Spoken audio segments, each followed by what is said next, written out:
Generally आप ऐसे कंपनियों में इन्वेस्टमेंट करना प्रेफर करते हो जिन कंपनियों के शेयर की वैल्यू बढ़ी हो या जो कंपनी प्रॉफिट में हो, पुरानी कंपनी हो, भरोसा करते हैं। लेकिन कुछ लोग ऐसे होते हैं, कुछ इन्वेस्टर ऐसे होते हैं जो स्टार्टअप कंपनी में इन्वेस्टमेंट करना प्रेफर करते हैं, है ना। वो किस टाइप के? तो दो टाइप के दिखेंगे। एक आपको दिखेंगे एंजल इन्वेस्टर और दूसरे आपको दिखेंगे वेंचर कैपिटलिस्ट।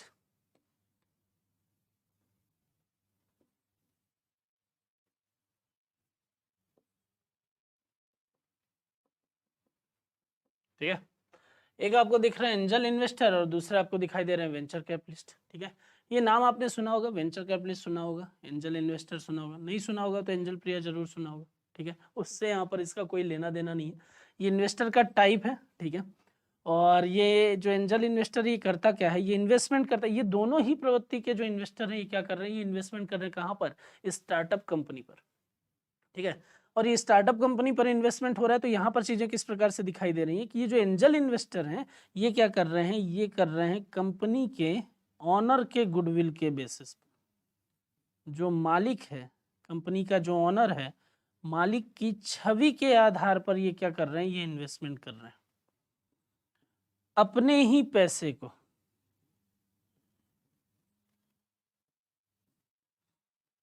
बात समझ में आ रही है? तो यहाँ पर चीजें किस प्रकार से समझ में आ रही है, यहाँ पर आपको ये आइडिया लग रहा है कि यहाँ पर अपने ही पैसे को कंपनी के मालिक की छवि या ऑनर के गुडविल के बेसिस पे इन्वेस्टमेंट कर रहे हैं। जैसे मान लीजिए कि कोई स्टार्टअप कंपनी है, लेकिन वो स्टार्टअप कंपनी कैसी है कि उसके जो मालिक हैं वो है रतन टाटा, या उसके जो मालिक हैं वो है मुकेश अंबानी। तो आपको ये लग रहा है कि यार ये व्यक्ति अगर इन्वेस्टमेंट किए हैं, ये व्यक्ति अगर ये कंपनी चला रहे हैं, तो इनके ग्रोथ करने के चांसेस ज़्यादा हैं। तो ऑनर के गुडविल के बेसिस पर आप क्या करते हो, आप कंपनी में इन्वेस्टमेंट करते हो और अपने ही पैसे को इन्वेस्टमेंट करते हो। वहां पर बोल दिया जाता है कि आप किस टाइप के हो, आप एंजल इन्वेस्टर। तो एंजल इन्वेस्टर ऐसे इन्वेस्टर होते हैं जो स्टार्टअप कंपनी में इन्वेस्टमेंट करते हैं कंपनी के ऑनर के गुडविल के बेसिस पर और अपने ही पैसे पर। वेंचर कैपिटलिस्ट कैसे होते हैं? तो वेंचर कैपिटलिस्ट के बारे में जब मैं बताऊं तो वेंचर कैपिटलिस्ट ऐसे होते हैं जो मालिक की छवि नहीं बल्कि किसकी छवि, कंपनी की छवि, और कंपनी की छवि में उत्पादन की प्रकृति या नेचर ऑफ प्रोडक्शन,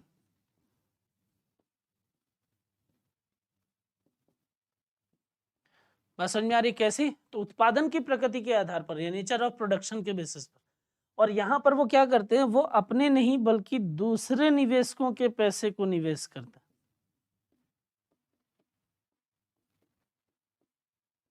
ये क्या कर रहे हैं, वो दूसरे निवेशकों के पैसे को निवेश कर रहे हैं। तो यहाँ पर चीजें किस प्रकार से नजर आ रही है, यहाँ पर आपको आइडिया लग रहा है कि यार देखो इधर तो ये समझ में आ गया कि मुकेश अंबानी या रतन टाटा चला रहे हैं, तो हो सकता है कि ये प्रोबेबिलिटी है कि वो ग्रोथ करे, तो आप अपने पैसे को लगा दे रहे हो, एंजल इन्वेस्टर का फॉर्म है।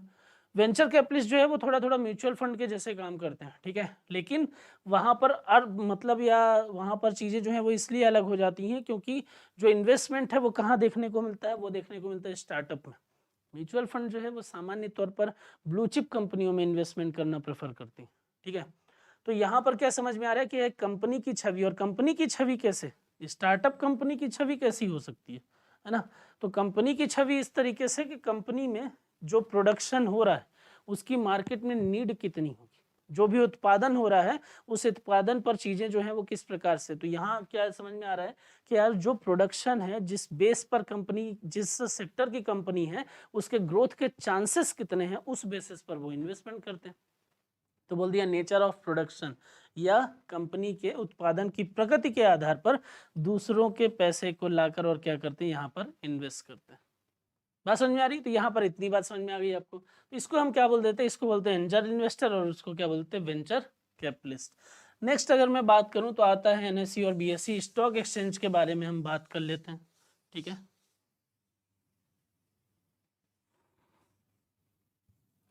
अब देखिए यहाँ पर इंडिया में दो फेमस स्टॉक एक्सचेंज, ठीक है, कौन कौन से? एक Bombay stock exchange,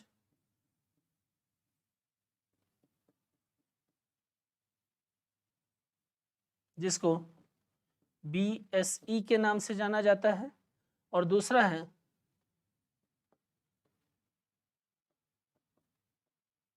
national stock exchange, जिसको NSE के नाम से जाना जाता है। अब ये जो बॉम्बे स्टॉक एक्सचेंज है, ये जो BSE है और ये जो NSE है, ये इंडिया के दो बड़े स्टॉक एक्सचेंज है। इसको तो हम oldest stock exchange of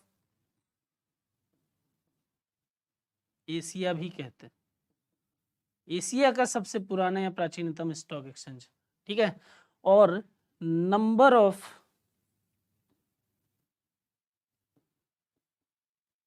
registered company के बेसिस पे ये इंडिया का लार्जेस्ट स्टॉक एक्सचेंज है। ये भी याद रखना है आपको। नंबर ऑफ रजिस्टर्ड कंपनी के बेसिस पर ये इंडिया का लार्जेस्ट स्टॉक एक्सचेंज है, और number of shares trading per day के बेसिस पर ये इंडिया का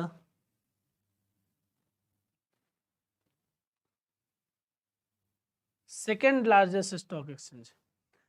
तो अगर हम बात करें तो दोनों का हेडक्वार्टर जो है वो कहाँ पर है? दोनों का हेडक्वार्टर मुंबई में है, ठीक है। इंडिया का ओल्डेस्ट स्टॉक एक्सचेंज जो है वो इंडिया का भी और एशिया का भी कौन सा कहलाता है? तो बॉम्बे स्टॉक एक्सचेंज या BSE कहलाता है, ठीक है। नेक्स्ट अगर बात करें तो नेशनल स्टॉक एक्सचेंज, ये 1875 में इस्टेब्लिश हुआ। ये हुआ 1992 में इस्टेब्लिशमेंट इसका देखने को मिला।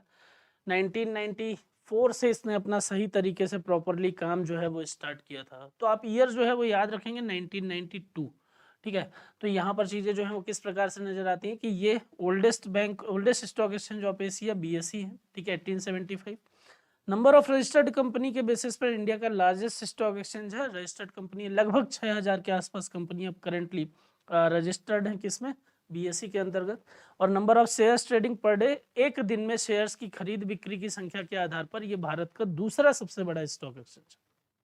इधर आते हैं तो यहाँ पर आपको समझ में आता है कि नंबर ऑफ रजिस्टर्ड कंपनी के बेसिस पर ये इंडिया का सेकेंड लार्जेस्ट स्टॉक एक्सचेंज है। इंडिया का सेकेंड लार्जेस्ट स्टॉक एक्सचेंज है।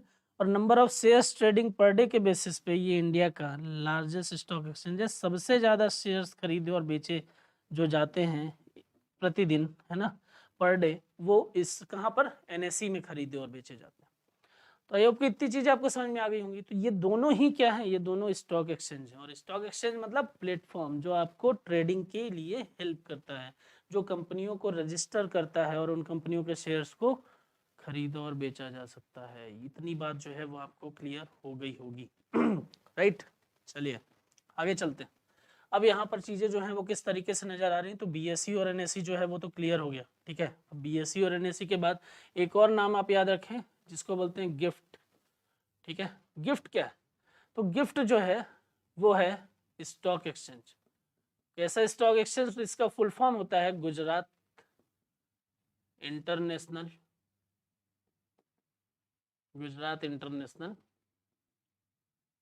फाइनेंशियल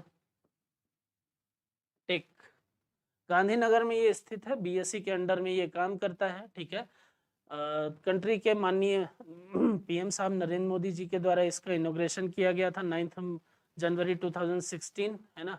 और 16 जनवरी 2016 से ये अपना स्टॉक एक्सचेंज के तौर पर इसने अपना कामभार जो है वो संभाल लिया था। तो इतनी बात समझ में आ गई होगी। तो गिफ्ट क्या है? गिफ्ट जो है वो एक स्टॉक एक्सचेंज है, BSE के अंडर में काम करता है। अब यहाँ पर आप देखिए दो टर्म और लिखे हुए हैं, जिसको बोलते हैं निफ्टी और एक को बोलते हैं सेंसेक्स, ठीक है। तो आपको इतनी बात समझ में आ गई। अब देखो BSE में क्या है?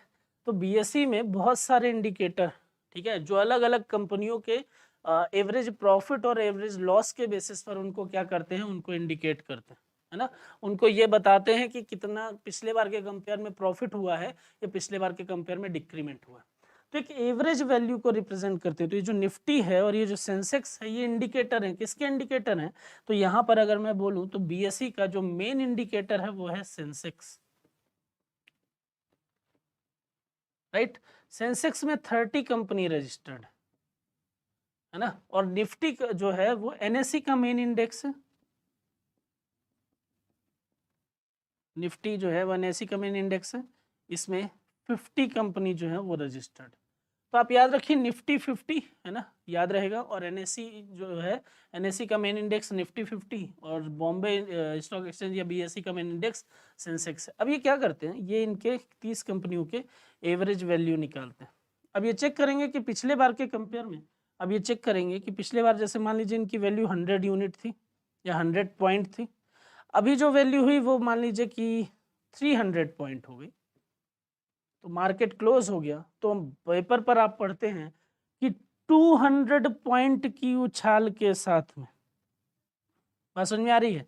तो यहाँ पर आप पढ़ते हैं कि 200 पॉइंट के उछाल के साथ में मार्केट बंद हो गया।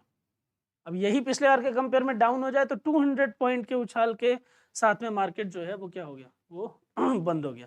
तो यहाँ पर चीजें किस तरीके से समझ में आ रही है, यहाँ आपको आइडिया लग रहा है कि बॉम्बे स्टॉक एक्सचेंज का मेन इंडिकेटर जो है वो सेंसेक्स है, ठीक है, जिसमें 30 कंपनियों के एवरेज प्रॉफिट और लॉस की बात की जाती है। और NSE या नेशनल स्टॉक एक्सचेंज के जो मेन इंडेक्स है वो है निफ्टी, जिसमें 50 कंपनियों के इंडिकेशन की बात की जाती है। जैसे मान लीजिए कि अगर हमको लेफ्ट जाना है तो हम लेफ्ट इंडिकेटर देते हैं, हमको राइट जाना है तो हम राइट इंडिकेटर देते हैं। सेंसेक्स और निफ्टी जैसे जो इंडिकेटर है ये वही डायरेक्शन बताते हैं कि मार्केट में ग्रोथ है, कंपनियां प्रॉफिट में है तो ये अप जा रहे हैं ग्रीन साइन के साथ में, डाउन है तो कंपनियां लॉस में है तो ये डाउन जा रहे हैं। तो इस तरीके से रिप्रेजेंटेशन जो है वो देखने को मिल रहा है। बात समझ में आ रही है? तो यहाँ पर इतनी चीजें देखने को मिलेंगी। नेक्स्ट अगर मैं बात करूँ, चलिए ये एक टॉपिक आपका यहाँ पर खत्म हुआ। अब इसमें कुछ और भी चीजें सब टॉपिक की हम बात करते हैं, ठीक है, क्या क्या चलिए अगला जो आपका टॉपिक है वो है म्यूचुअल फंड। कैपिटल मार्केट का ही पार्ट है एक्चुअली, इसलिए मैं करा देता हूँ यहीं पे, है ना। अगला जो है वो है म्यूचुअल फंड। म्यूचुअल फंड क्या होता है कि जैसे मान लीजिए ये को इंस्टीट्यूशन होता है, ठीक है। अगर मान लीजिए कि एक व्यक्ति है राम, राम को शेयर मार्केट का आइडिया है तो वो डायरेक्टली एनालिसिस के बेसिस पर, है ना, वो इन्वेस्टमेंट करता है तो उसका इन्वेस्टमेंट में लॉस होने के चांसेस जो है वो क्या है, थोड़े कम है। लेकिन रहीम जो है उसको शेयर मार्केट का आइडिया नहीं है तो वो डायरेक्टली ये देखेगा कि हाँ अभी करंटली कौन सी कंपनी प्रॉफिट में, और उसके बेसिस पे वो इन्वेस्टमेंट, तो यहाँ पर लॉस होने के चांसेस जो हैं वो ज़्यादा हैं और यहाँ पर प्रॉफिट होने के चांसेस ज़्यादा हैं। तो ये लोग जब इन्वेस्टमेंट करेंगे ना तो इनके लिए ये चीज़ें ठीक हैं कि ये वैसे लोग हैं जिनको मार्केट का एनालिसिस करके आइडिया लग जाता है, जिनको मार्केट के बारे में थोड़ी बहुत समझ है। लेकिन ये वैसे लोग हैं जिनको मार्केट का पता ही नहीं है लेकिन इनके पास पैसा है और ये इन्वेस्टमेंट करना चाहते हैं। तो म्यूचुअल फंड जो है वो इन्हीं के लिए। म्यूचुअल फंड कंपनी एक इंस्टीट्यूशन है जो क्या करती है, जो इन्वेस्टर्स ये बोलती है कि आप डायरेक्टली शेयर मार्केट में इन्वेस्टमेंट मत करो, आप आओ, आप हमारे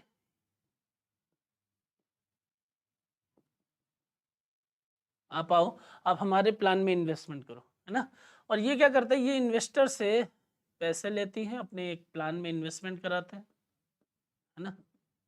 और म्यूचुअल फंड कंपनी का जो प्लान होता है उसको हम एक नाम से जानते हैं जिसको हम बोलते हैं NFO, जिसको बोला जाता है न्यू फंड ऑफर, ठीक है। तो इसको हम क्या बोल देते हैं, NFO। तो यहां से इन्होंने क्या किया, इससे इन्वेस्टमेंट कराया और इस पैसे को उठाकर कहाँ इन्वेस्टमेंट कर दिया, इस पैसे को उठाकर शेयर मार्केट में इन्वेस्टमेंट कर दिए। लेकिन बात यह है कि सर शेयर मार्केट की किस कंपनी में इन्वेस्टमेंट होगा, तो शेयर मार्केट की जैसे मान लो पूरा का पूरा पैसा उठाकर एक ही कंपनी में इन्वेस्टमेंट नहीं कर देंगे। बोला कि यार देखो थोड़ा पैसा रियल इस्टेट में लगा दो, फिर बोला थोड़ा पैसा हेल्थ केयर की कंपनी में लगा दो, कोरोना आ रहा है ना तो मेडिकल से रिलेटेड कंपनियां जो है वो ग्रोथ करेंगी। थोड़ा पैसा एजुकेशन पर लगा दो, ये पढ़ाएंगे लोग बच्चों को। थोड़ा पैसा जो है वो आप टेक्सटाइल सेक्टर पर लगा दो, है ना, कपड़े वगैरह। तो यहाँ पर चीज़ें जो हैं वो आपको अलग अलग सेक्टर दिखाई दे रहे हैं। तो एक चीज़ हमेशा याद रखिए कि मार्केट कभी भी एक साथ डाउन नहीं होता है, मार्केट हमेशा सेगमेंट वाइज सेगमेंट चलता रहता है, ठीक है। तो म्यूचुअल फंड कंपनी क्या बोलती है कि आप डायरेक्ट अगर यहाँ जाओगे तो समस्या है, तो यहाँ से आपको लॉस होने के चांसेस ज़्यादा हैं, तो ये वाला रूट जो है ये मत अपनाओ। रूट कैसा अपनाओ, आप आओ यहाँ पर हमारे प्लान में इन्वेस्टमेंट करो। हमारा वो जो प्लान है उसको हम क्या बोलते हैं, उसको हम बोलते हैं न्यू फंड ऑफर, जिसको आप NFO के नाम से जानते हो। आप आओ, आप इस NFO में इन्वेस्टमेंट करो, राइट। यहाँ पर जो NFO है इसमें इन्वेस्टमेंट करा और इसमें बोला कि इतने पर्टिकुलर टाइम ड्यूरेशन के बाद में हम आपको क्या देंगे, इतना पैसा देंगे। लेकिन आपने उस पैसे को क्या किया, उसको आपने उठाया और कहाँ इन्वेस्टमेंट कर दिया, शेयर मार्केट पर। बात समझ में आ रही है? अब शेयर मार्केट पर इन्वेस्टमेंट किए तो वहां पर आप क्या बोलते हो, वहां पर आप बोल रहे हो कि यार देखो ऐसा है,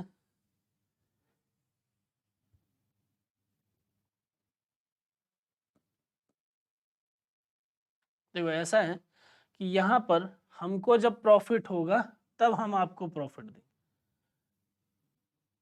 बात समझ में आ रही है? यहाँ से चीजें जो है वो इधर आएंगी और इधर से जब चीजें इधर आएंगी तभी इधर आएंगी, है ना? तो यहाँ पर इनका प्रॉफिट जो है वो किस पर बेस्ड हो गया, वो यहाँ से मिलने वाले इस पर प्रॉफिट पर। इसलिए म्यूचुअल फंड कंपनी जब बोलती है कि हम ऐड करते हैं तो वहां पर वो बोलती है it is subject to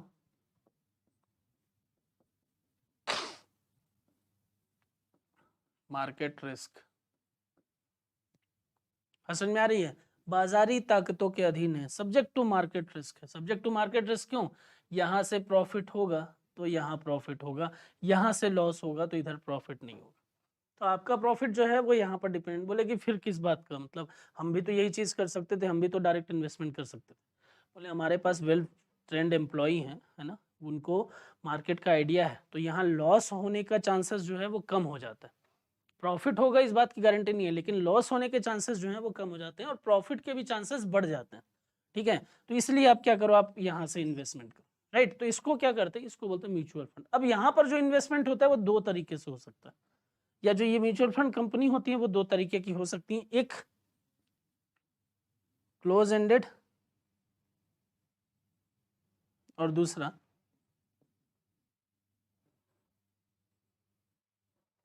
open ended. Close ended ने बोल दिया कि देखो ऐसा है कि 19 दिसंबर, है ना, 2022 से लेकर और 1 जनवरी 2023 तक ये प्लान ओपन है।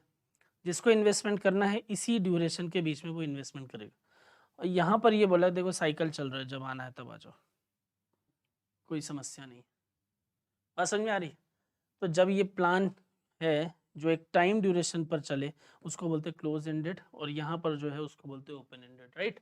अब यहाँ पर जो इन्वेस्टमेंट होगा किसमें, म्यूचुअल फंड में, वो दो तरीके से हो सकता है। एक होगा SIP के फॉर्म में और दूसरा होगा लमसम, है ना? लमसम में आप क्या करोगे, लमसम में आपको 10,000 का इन्वेस्टमेंट करना है ना, पूरा का पूरा 10,000 उठाया, पूरा पैसा जो है वो एक बार में दे दिया, ठीक है? या मान लो आपको 12,000 का इन्वेस्टमेंट करना है, पूरा का पूरा 12,000 रुपये एक बार में दे दिया। SIP का मतलब क्या होता है? SIP का मतलब होता है सिस्टमैटिक इन्वेस्टमेंट प्लान, है ना? इसको क्या कहते हैं, इसको हम कहते हैं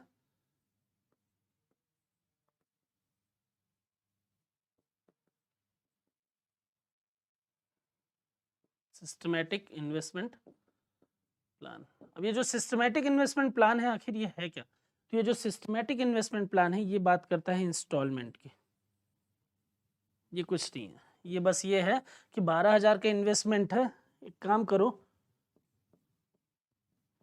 एक साथ मत दो, 1,000 करके 12 महीने तक दे दो। बात समझ में आ रही है? तो यहाँ पर चीज़ें जो है वो किस तरीके से, म्यूचुअल फंड जो है वो आपके रिस्क को कम करता है, ठीक है? वो NFO का आता है, उसका न्यू फंड ऑफर में इन्वेस्टमेंट कराता है, डिफरेंट सेक्टर की कंपनियों में इन्वेस्टमेंट करता है, बट फिर भी वो बोलता है कि it is subject to market risk. क्यों? क्योंकि मार्केट से उसको, जब शेयर मार्केट से उसको प्रॉफिट होगा तब वो आपको प्रॉफिट देगा, राइट? इतनी चीज़ें दो टाइप के हो सकते हैं, क्लोज एंडेड और ओपन एंडेड, ठीक है? एक पर्टिकुलर टाइम ड्यूरेशन तक ही प्लान ओपन रहता है, NFO ओपन रहता है, क्लोज एंडेड है, साइकिल चलता रहता है, कभी भी इन्वेस्टमेंट हो सकता है, ओपन एंडेड है। इन्वेस्टमेंट दो तरीके से, एक SIP के फॉर्म में आप कर सकते हो सिस्टमैटिक, और दूसरा आप कर सकते हो लमसम के फॉर्म में, है ना, जिसको आप क्या बोल सकते हो कि लमसम इन्वेस्टमेंट है। इस तरीके से आपका इन्वेस्टमेंट हो सकता है कि एक बार में पूरा का पूरा पैसा आप दे दो। तो SIP मतलब सिस्टमैटिक इन्वेस्टमेंट प्लान, और लमसम का मतलब होता है यहाँ पर एक साथ में। Systematic investment plan in the sense की इंस्टॉलमेंट की, राइट? तो इस तरीके की चीज़ें जो है वो देखने को मिलेंगी। नेक्स्ट अगर मैं बात करूँ तो अगला आता है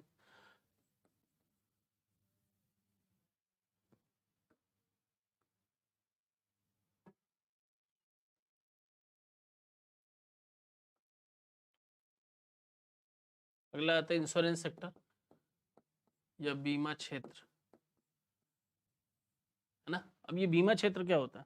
तो बीमा क्षेत्र जो होता है वो है आपके रिस्क को कम करने के लिए आपको अलग अलग चीज़ों के लिए कवर प्रोवाइड किया जाता है ना। आपके रिस्क को कम करने के लिए अलग अलग चीज़ों के लिए आपको क्या किया जाता है, आपको कवर प्रोवाइड किया जाता है। यही क्या है, इंश्योरेंस कहलाता है, जो फ्यूचर के रिस्क को आपको क्या कर देता है, कम करता है, राइट।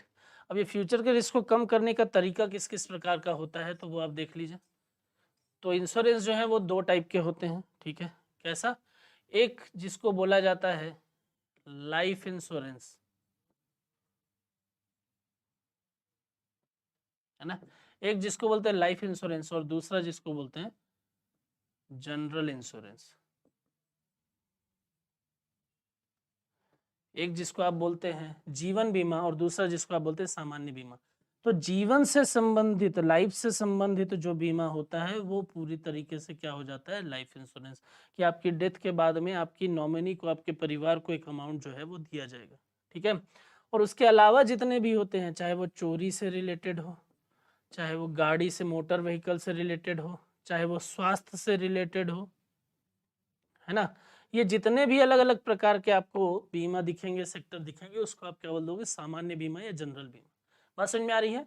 तो एक होता है जीवन बीमा और एक होता है सामान्य बीमा। जीवन बीमा LIC वगैरह जैसे वो सामान्य बीमा भी करती है, लेकिन जैसे आपने सुना होगा ना कि जीवन के साथ भी और जीवन के बाद भी। तो जीवन के बाद वाली चीज़ें जो हैं वो ये है, और जीवन के साथ वाली चीज़ें जो हैं वो ये है। बात समझ में आ रही है। तो जीवन के बाद ऐसी सिचुएशन मिलती है कि आपके नॉमिनी को पैसा मिलेगा, और जीवन के साथ में अब अगर देखोगे तो आपको इस तरीके की चीजें मिलेंगी। अब इंश्योरेंस कंपनी ने क्या किया, इंश्योरेंस कंपनी ने अपने प्लान में आपसे इन्वेस्टमेंट कराया, वो उस पैसे को करेगी क्या, ठीक है। तो उस पैसे को उठाएगी और जो पैसा होगा वो उस पैसे को दो तरीके से इन्वेस्टमेंट करेगी, ठीक है। एक उसका जो इन्वेस्टमेंट होगा वो होगा ट्रेडिशनल फॉर्म में, है ना, जिसको पारंपरिक बोलते हैं। एक उसका जो इन्वेस्टमेंट होगा वो कैसा होगा, ट्रेडिशनल फॉर्म में, जिसको बोला जाता है पारंपरिक। और दूसरा जो इन्वेस्टमेंट होगा वो होगा यूलिप, जिसको कहते हैं यूनिट लिंक्ड इंश्योरेंस प्लान, है ना, जिसको कहते हैं unit linked insurance plan, right. तो यहाँ पर क्या होता है, जो ट्रेडिशनल है इसमें जो कंपनी आएगी ना, वो कंपनी अपने पैसे को कहाँ इन्वेस्ट करती है, वो पैसे को इन्वेस्टमेंट करती है सिक्योरिटी में, वो पैसे को इन्वेस्टमेंट करती है कहाँ पर, प्रतिभूतियों में। अब प्रतिभूति में तो ये चीज़ क्लियर है ना, सिक्योरिटी में ये चीज़ क्लियर है कि पर्टिकुलर टाइम ड्यूरेशन के बाद में आपको प्रॉफिट के साथ में पैसा जो है वो रिटर्न कराया ही जाएगा। तो जो इस टाइप का इन्वेस्टमेंट होगा उसमें कंपनी गारंटी देती है कि आफ्टर मैच्योरिटी इन्वेस्टर को, आफ्टर मैच्योरिटी इन्वेस्टर को कितना रिटर्न मिलेगा, है ना, इस बात की क्या है, गारंटी है। बात समझ में आ रही है। तो आफ्टर मैच्योरिटी किस बात, कितना रिटर्न मिलेगा, इस बात की गारंटी। क्यों, क्योंकि यहाँ कंपनी को गारंटी है कि एक पर्टिकुलर टाइम ड्यूरेशन पर कितना मिलेगा।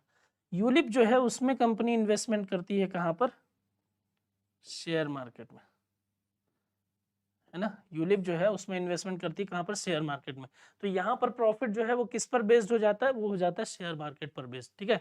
अब यहाँ पर ये क्या कर रही है कंपनी, ऐसे दिखाई दे रही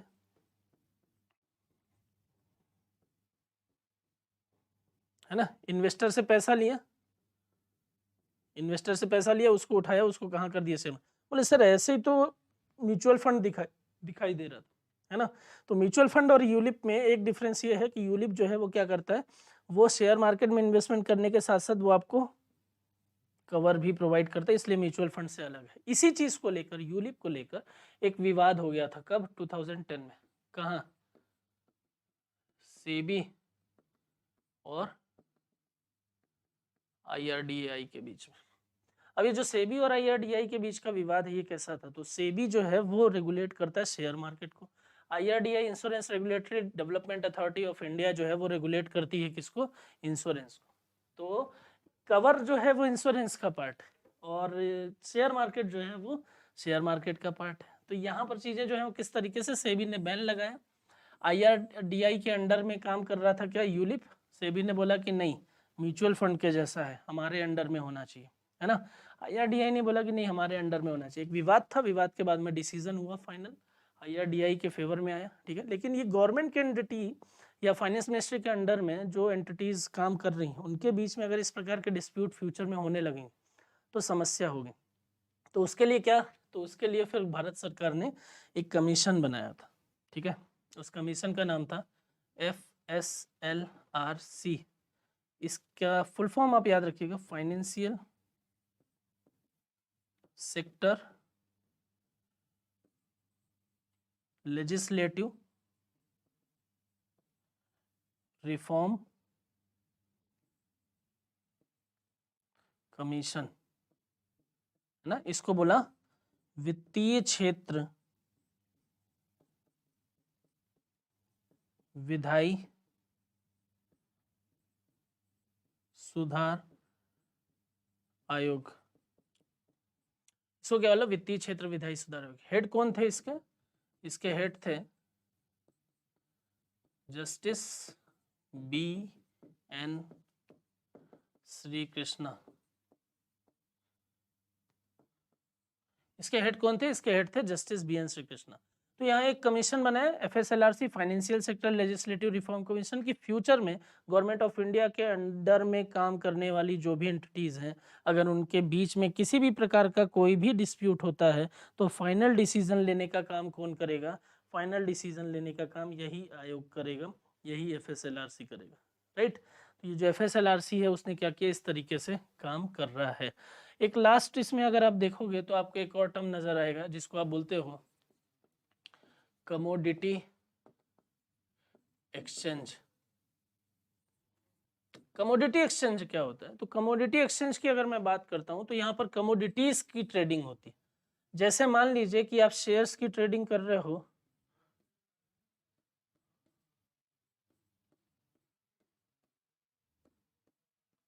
है ना, जैसे आप शेयर्स की ट्रेडिंग कर रहे हो उसी तरीके से कमोडिटीज की वर्चुअल फॉर्म में ट्रेडिंग होती है ना, आभासी तौर पर। और वही ट्रेडिंग के बाद में वही जो रेट होता है वो फिजिकल मार्केट में एप्लीकेबल हो जाता है। तो जैसे शेयर की ट्रेडिंग हो रही है सेम वैसे ही वर्चुअल फॉर्म में कमोडिटीज की ट्रेडिंग होती है। 2015 तक इसको रेगुलेट करता था कौन, इसको रेगुलेट करता था FMC, लेकिन 2015 में इस FMC को मर्ज कर दिया किसमें, सेबी में। तो आप याद रखेंगे कि अभी जो कमोडिटी एक्सचेंज है उसका रेगुलेशन कौन कर रहा है, सेबी कर रहा है, राइट। तो इतनी चीजें जो है वो आपके इस टॉपिक में थी, है ना। इतनी चीजें जो थी वो आपके मतलब एग्जाम के पॉइंट ऑफ व्यू से जरूरी थी, ठीक है। और आई होप कि आपको ये सारी चीजें क्लियर हो गई होंगी, ठीक है, कि कैसे ये पूरा मार्केट काम करता है, कैसे फाइनेंशियल मार्केट है, क्या है, किस तरीके से ये चीजें जो है वो देखने को मिलती हैं, ठीक है। चलिए फिर आज के लिए इतना काफ़ी है, नेक्स्ट क्लास में मिलते हैं तो इसके आगे बात करते हैं, राइट।